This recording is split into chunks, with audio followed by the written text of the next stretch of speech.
We all spend a lot of time thinking about what it's going to be like when the kids are finally old enough to get out of the house. Yeah, I thought a lot about how much more money I'd have, how much more time I would have. And how much more freedom we'd have. Yeah. Like the freedom to chase your wife around the house naked if you want to. But seriously, take it from a couple of people who've got a few years under their belt now as empty nesters. There's some pitfalls you need to be prepared for when the kids leave. Yeah, so let's talk about that, Rich. Okay, let's do it.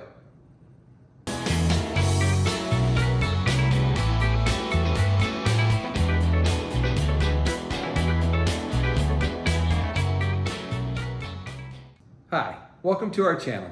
I'm Rich, And I'm Robbie. and you found us at Before It's Too Late. We're just a couple middle class, middle aged people that are just trying to live our best life and wanting just to share some of our lessons and our journey with you. Yeah, and we'd appreciate it if you find anything entertaining or maybe learn something from this video. It'd be great if you'd hit the like button, subscribe to the channel, and hit the notification bell so you know when we do another one. It would also be really great if you can add to the conversation by leaving something in the comment section. Let's dive into today's topic. All right, so we're going to talk about what it's like when you become an empty nester. And we're going to focus on some of the things that we didn't realize would hit us, but did when our kids left the house. 4 or 5 things and maybe some ways to cope with them that'll maybe make that transition for you a little easier. So I think one of the biggest things that I noticed when my children left the nest is I had a sense of losing purpose. I think as parents, you spend so much of your time, 100% of your time, taking care of the kids, getting them where they need to be. Everything is very structured. There's goals. There's all kinds of things that have to be taken care of. And it gave my life purpose. Yeah, I don't think we don't realize how invested we become in our kids and how much of ourselves depend on them. Yeah, it's almost like we identify in them. Yeah, our identity definitely becomes being a parent rather than whoever we were before. Right. Yeah, for an example, I remember when my kids were young, my oldest, when she was 6, I decided I was going to be a soccer coach. And up until that point, I didn't know anything about soccer. I probably had never watched a soccer game the whole way through up until then. And I just dove in like head first, and I did everything. I coached, I became a referee, I started the soccer club in the small town where we were raising our kids. And as soon as the kids were both gone, I kind of lost interest in all that. I mean, I still like soccer, but being engaged at that level just wasn't as important. Yeah, and I can identify that with that as well. Both of my children were very involved in all athletic kind of sporting events. And we traveled everywhere, competitive, through school, and I loved it. But as soon as they left and stopped being a part of that, I kind of lost my love for all of it. I mean, it's not that I don't enjoy sports, I do, but it's just a different, the purpose is just no longer there. All right, so the point of this is just remember that that's normal. It's normal to feel that loss of purpose, but you need to allow yourself to feel it. You need to allow yourself the time to adjust to them being gone. Don't allow yourself to sink into depression. You know, some of the ways to lessen the impact of it would be to do some of the things that you think you're going to do when the kids are gone, at least get them started before they're gone. So it's almost like trying to rediscover yourself, like For sure. learning all the things that outside of the kids and their activities and all the time you're spending doing that, you need to discover what it is that you like and try and pursue some of that before the kids do leave so that when they are gone, it's not such an abrupt end. All right, the next area to give some thought to is how much you have had control over your kid's life over the last 18 plus years. And you might get frustrated with that sudden feeling of a loss of control. I mean, we focus so much on making sure that our child is fed and they're getting out of bed on time, and they're going to school on time, and they're making it to their sporting practices on time. It's all about control, really, truly all about controlling all of it, keeping everything functioning. So when that is gone, all of a sudden there is no control. So there's a frustration, I think, that comes with that. For sure. I think it sets in and you have to be ready for it. Like, that's kind of what we're trying to say here. Just be ready for these feelings when they hit you. I mean, you have to remember that the kids leaving, I mean, nobody died, right? So it's not like this huge, well, that's not true. It is this huge life-changing event. And because of it, it's almost like a sense of grief. They're not there anymore. You don't get to help them through everything that's going on in their life. And the frustration over that loss of control is real. Yeah, and I think it's important to grieve it in some ways. Like, it's okay to feel lost. It's all right to do that, right? That's part of the process. Yeah, remember, you were looking forward to the day when your child would leave, and you were confident that the control that you were demonstrating all this time was preparing them for this next step. So just be confident in that. Be ready to say, I did it, now you do it. Even though you have a frustration over your lack of control, if you continue to try to exert that control, the downside is your kid might actually resent it. Like, they might actually pull away from you farther than if you'd let them go and spread their own wings a little bit. Right. And I think, to be honest, being open and honest about it, I still struggle with this at times. I mean, my kids have been out of my home my oldest left 14 years ago. My youngest left 11 years ago.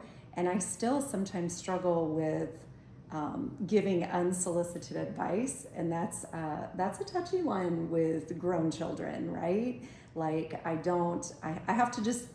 had to learn how to take a step back and try and keep my mouth shut and not give that unsolicited advice. And in not giving it, then I do think that at times we see our kids coming back to us and actually wanting that advice, which is a great feeling. Absolutely. Yeah. So the next big topic to talk about is people going through this stage often feel a sense of emotional distress. Like, how many times have you just been scrolling through YouTube or scrolling through Instagram and some little video comes on or some poem or something? And I know I've found myself with tears streaming down my face because I'm remembering some part of raising my kids all those years. Yeah. And I mean, maybe it can be sadness about the fact that we're done parenting them. It might be sadness about the fact that you're alone. I mean, you're with your partner, your spouse, but you're still alone. The kids are no longer present then. And it might be anger that you forgot something or you didn't. Made a mistake when you made a mistake, them. right? Yeah. And you find yourself mad at yourself for it and dragging yourself down. And we all know. We both know. And we all know. We make mistakes as parents. Absolutely. For sure. So what is it that we can do about that emotional distress that you do feel? I think the biggest thing that I learned and that I had to figure out was just allowing myself to feel that sadness and to feel that distress, to live it, to feel it, to let those emotions out. Yeah, just like many other emotions, it's more detrimental to bottle them up and not let them come out than it is to just let it happen and then deal with it. You'll get over it sooner if you don't try to bottle it up. I mean, like I said before, you're watching a video and the tears are streaming down your face, just own it. Like, it's okay to just own it. Like, yeah, I'm thinking about that time when we had a birthday party and all of a sudden the cake was all over the wall and how mad I got, but then how much joy thinking back on it brings to you now. So just let yourself feel those things, even if you're a big tough guy. You know, it's okay to let those tears flow and then just move on eventually. So another very common problem in being an empty nester is that it can definitely cause marital stress. For sure. You know, Robbie and I both raised our kids with other people. So we kind of experienced the empty nest thing as single people. Yeah. But we know people that really once they become empty nesters, they look at each other and say, I don't even know you anymore. Right. And far too many of those relationships end at that point. So obviously, marriages change when the kids leave. Yeah, for sure. I think one of the hard things that you and I both learned in our marriages and after those marriages were over is that we probably didn't do the whole God first, then our spouse, and then everything else that comes with it. At least I know in my own previous marriage, that was not the order. The kids did have a lot of say in it. Right. I think that's very common, more common today than ever. And when we were raising kids, but the order that God put things in is the way you keep it. That'll help you to stay healthy in your marriage. Yeah. You know, another big part of it is do the thing that everybody's heard, right? Get a date night, have a date night, set it, make it a priority. Before your kids are gone, right? It's a great example to set for your kids too, for when they're in a relationship later and they're having kids. You know, it's important that Stay connected. Yeah, you have to be diligent about staying connected and taking the steps necessary. And be prepared that one spouse might deal with the kids being gone differently than you do. So show grace, be kind. Understand that everybody deals with change differently. And kind of the last big pitfall that we want to talk about is realize that your level of stress and anxiety is probably going to go up. We spend a lot of time worrying about our kids and getting them on the right path. And now they're out there doing it on their own. I know that I spent a lot of time thinking about, are they eating?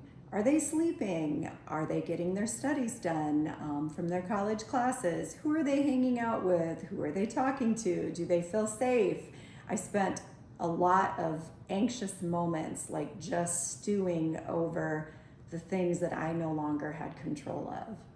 And in today's world, it's super easy to stalk them on social media and try to stay connected with what they're doing and FaceTiming them as often as you can every day. Texting them nonstop. And yeah, then, are you up? Do you have your homework done? It's a trap. Yeah. And it does nothing but make it worse for you in dealing with now this empty nest. So instead of getting all anxious and stressed out when you text them and you get nothing but crickets, remember, you tried to set them up for this. You set them up to succeed. Now it's their time to fly. Yeah. And then I think overall the focus on that and on how to like have a solution to all of that is be open with the kids. Talk to them. How can we stay connected? Try and set up a plan. We're gonna FaceTime weekly. I'll send you a text, and if it's urgent and I need you to reply, I'll let you know that I need a reply. Or even if you're in the same vicinity, if you live close enough, try and setting up like at least one meal every 2 to 3 weeks where you guys can connect. But definitely talk to the child about it and come up with a plan that works for them, not just you. And I think it's okay to tell your child, I'm going to miss you. Yeah, for sure. But I don't want to hover, right? So have that conversation, say, so how can we both win in this situation? Yeah. All right, so kind of wrap this up. We think we've given you some idea of some of the pitfalls that we faced as we were going through things. Right. Remember, your child still needs you, but now they need you in more of an advisory role, and kind of when they want the advice, right? And give yourself some grace. You didn't know how to be the parent of an infant at one point. For sure. And you didn't know how to be the parent of a toddler. And then you didn't know how to be the parent of a teenager. Right? And now you have to figure out how to be the parent of an adult. Yeah. All of those things are challenging. And give yourself some time to adjust to it. And I think it's important to look at all of this as it's a step, right? It's a step into the next chapter of our lives. It's okay to grieve it, but it's not that it's a finality. It's just being an empty nester is a stepping stone into what that all entails and what that brings. Take advantage of the new freedom that you do have. Yeah. Maybe you reconnect with some friends that you haven't talked to in a long time. Maybe some friends that you have that you didn't gain through your child's activities over the years. Invest in that thing that you said you were going to do when you have time, because now you have time. But like Robbie said, give yourself time, show yourself some grace, and then believe that your kids are going to be successful and thrive. Let them fly. Right. Now, thanks for watching. Again, we'd love it if we missed some things, if you're an empty nester and we missed some things that you found that were heavier on you than you thought they were going to be. Share it in the comments. Let's help each other get through this phase of life. Thanks again for watching us, and God bless.